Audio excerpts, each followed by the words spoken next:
जय Shri Ram. Dictation start. जहाँ एक वसीयत है वहाँ एक मुकदमा है। एक कहावत है जिसे एक प्रसिद्ध अमेरिकी वास्तुकार एडिसन मिजनर ने बनाया था। अब सुप्रीम कोर्ट के एक फैसले में मामले के तथ्य इसी विचार को रेखांकित करते हैं। इस मुकदमे में वसीयत के विवाद पर नायडू परिवार में वर्ष 1955 में निचली अदालत से शुरू हुई मुकदमेबाजी में सुप्रीम कोर्ट का फैसला अब आया है।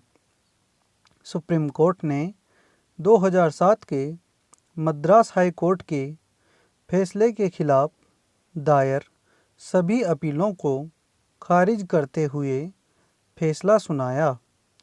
रंगास्वामी नायडू की मृत्यु के बाद परिवार के सदस्यों के बीच विवाद 1955 में शुरू हुआ।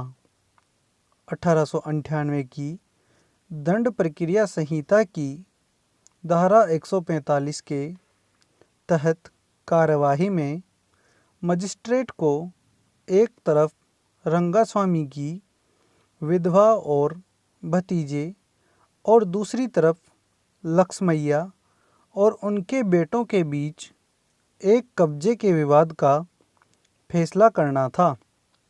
मामला यह था कि वसीयत करने के बाद रंगास्वामी की मृत्यु हो गई थी।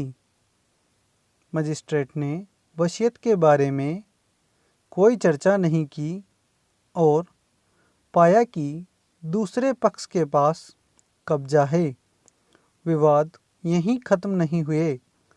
रंगास्वामी की विधवा कृष्णमल ने 1958 में एक मुकदमा दायर किया।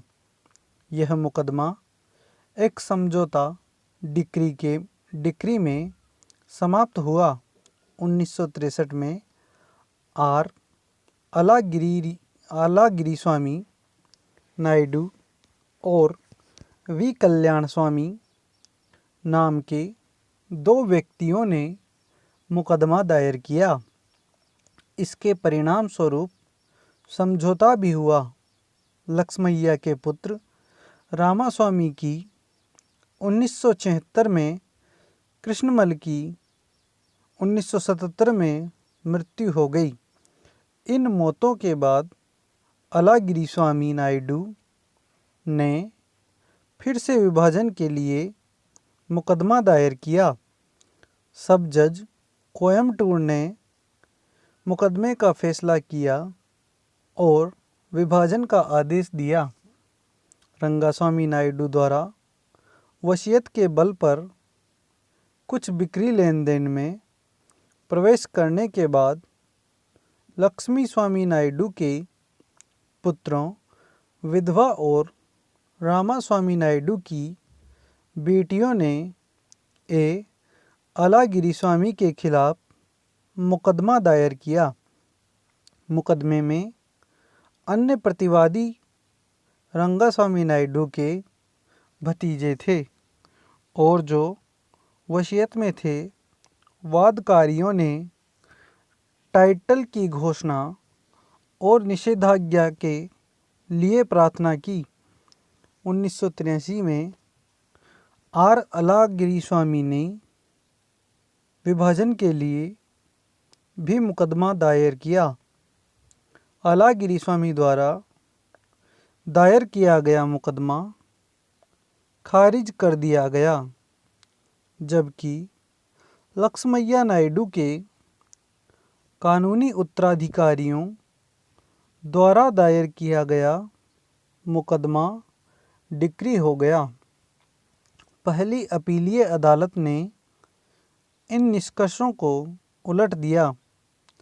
दोनों अदालतों ने समवर्ती रूप से पाया कि 1932 में विभाजन होने का कोई सबूत नहीं था। दूसरी अपील के कारण मद्रास उच्च न्यायालय ने 2007 में ट्रायल कोर्ट के फैसले को बहाल कर दिया।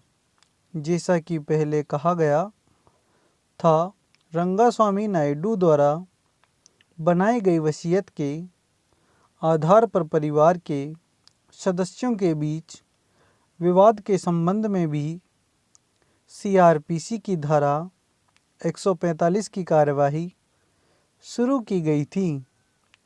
1982/83 के मुकदमों में ट्रायल कोर्ट द्वारा तैयार किए गए मुद्दों में से एक यह था कि क्या विचाराधीन प्रश्न वास्तविक था या नहीं। ट्रायल कोर्ट ने यह पाया कि वसीयत वास्तविक नहीं थी और यह वैध नहीं थी। बाद में प्रथम अपीलीय न्यायालय द्वारा वसीयत को वास्तविक पाया गया। दूसरी अपील की अनुमति देने वाले फैसले में उच्च न्यायालय ने पाया कि वसीयत साबित नहीं हुई। यद्यपि सर्वोच्च न्यायालय ने वसीयत की वैधता के संबंध में उच्च न्यायालय के निष्कर्षों से असहमति जताई, लेकिन अंततः वह मामले के अन्य पहलुओं के आधार पर इसके द्वारा प्राप्त अंतिम निष्कर्षों से सहमत था। स्टॉप। धन्यवाद।